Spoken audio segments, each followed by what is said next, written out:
Guys, so I'll take these off so I can see a couple of things. I know my video's late this morning, but I had to get up and go help my mom work goats this morning before we get rain this afternoon. So a couple of things. We have finished with Nixon. Most of you have done your paper. Most of you have done it correctly. Some of y'all not so much. Some of y'all just went off on just giving me a description of Nixon and his and Watergate. I want to know why Watergate eclipsed the things that Nixon did. Okay, he did a lot of great things in our country. Why did Watergate eclipse that? Okay, and it's really, guys, it's your opinion, but it's not, don't give me stuff on his vice presidency with Eisenhower.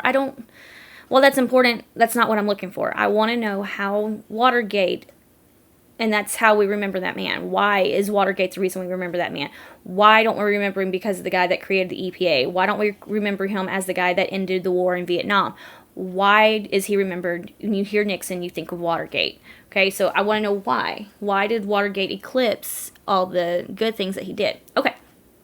So, yes, your paper was due on Friday. No, I'm not being a stickler for deadlines like I usually am in class. But, so today we're going to start with Gerald R. Ford. He is the 38th president. I have already submitted 2 videos to you on Classroom about Ford. They're 2 biographies. They're about 3-4 minutes long, each one. And I want you to understand that Ford was put in an unfavorable position. Okay, so in the 1960s, when Governor, good Lord, y'all, I cannot think today. Vice President Spiro, let me get his real name. Election 72. Spiro Agnew, sorry. I was putting his two names together. Okay, so Spiro Agnew is going to resign, and he's going to end up leaving the vice presidency open, and that's when Nixon's going to appoint Gerald R. Ford to the presidency, or to the vice presidency. And with that done, so that's in the early 70s, sorry guys, it's not the 60s, after 72, after he's elected. Anyways, he'll do that.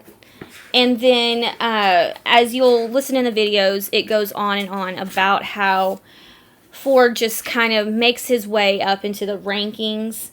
He will eventually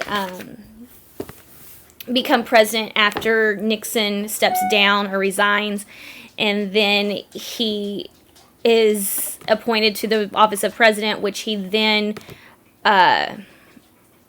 I can't even think of the name. He pardons Nixon for the crimes that Nixon commits with Watergate, which there is a lot of historians that speculate that was the reason he lost the 1976 election. There's a lot of stuff, but it's not, it's really an opinion for yourself if you really want to look at it that way. But things you need to think about, Gerald R. Ford is not going to be one of those presidents that we always remember. I like to group him with the forgettable presidents that happen, that we have prior to, y'all. I cannot think today, but I like to group him with our forgettable presidents because he's one of those presidents that everybody's like, oh, Ford. Yeah, forgot about Ford. And the only thing that some people know him for is pardoning Nixon. Okay, so in 1976, he's going to run for re-election. Well, he can't be really re-election. He's running for election of the office of president because he wasn't elected the first time. And he's going to run against Jimmy Carter. And this is going to be a problem because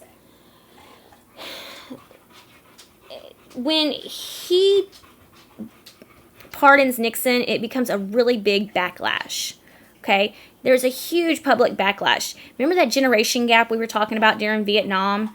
How the government was telling us one thing, but we were seeing something completely different on television.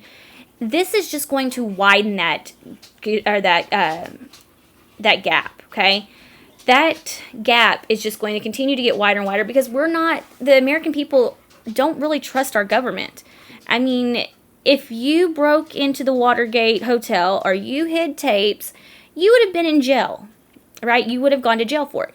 Well, Nixon doesn't. He gets pardoned, guys. He gets pardoned. And so it's one of those, the American public has a lot of distrust with our government. And so we're going to start to see things start to kind of spiral out of control.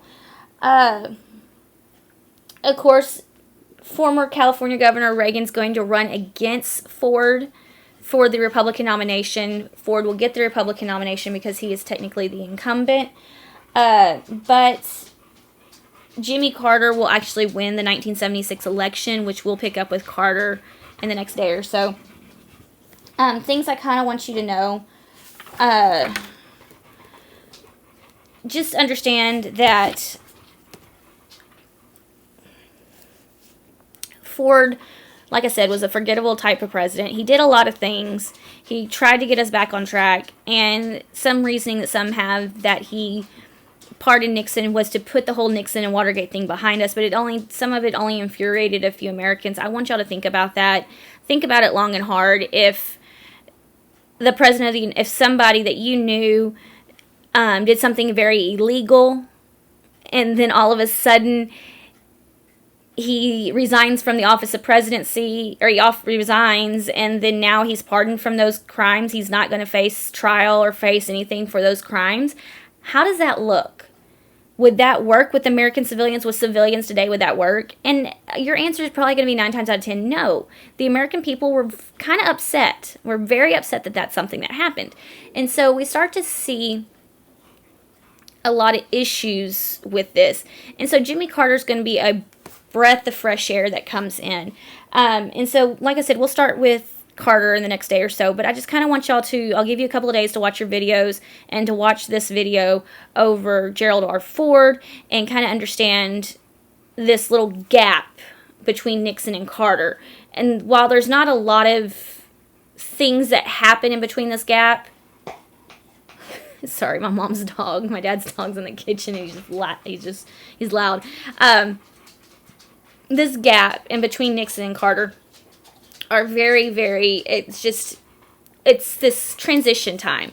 Okay, so we move from Republican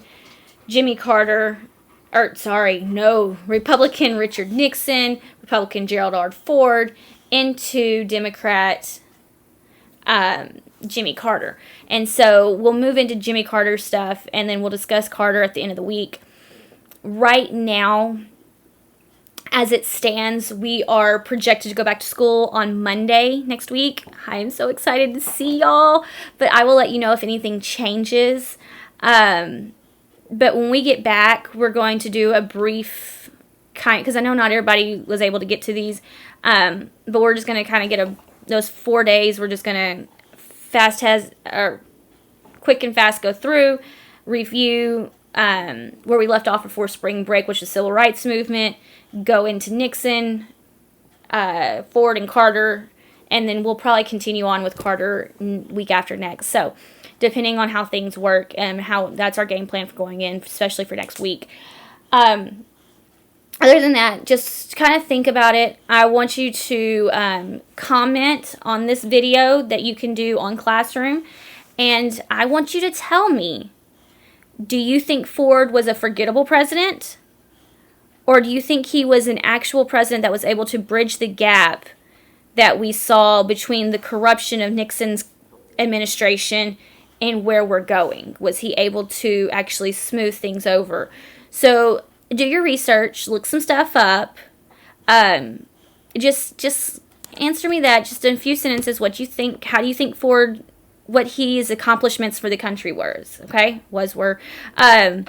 But other than that, I will be on Google Meets at 2, so it's about an hour and a half away. I'm on for about 15 minutes, and then I'm off if nobody gets on. So I will see y'all tomorrow. I will talk to you later. Bye, guys.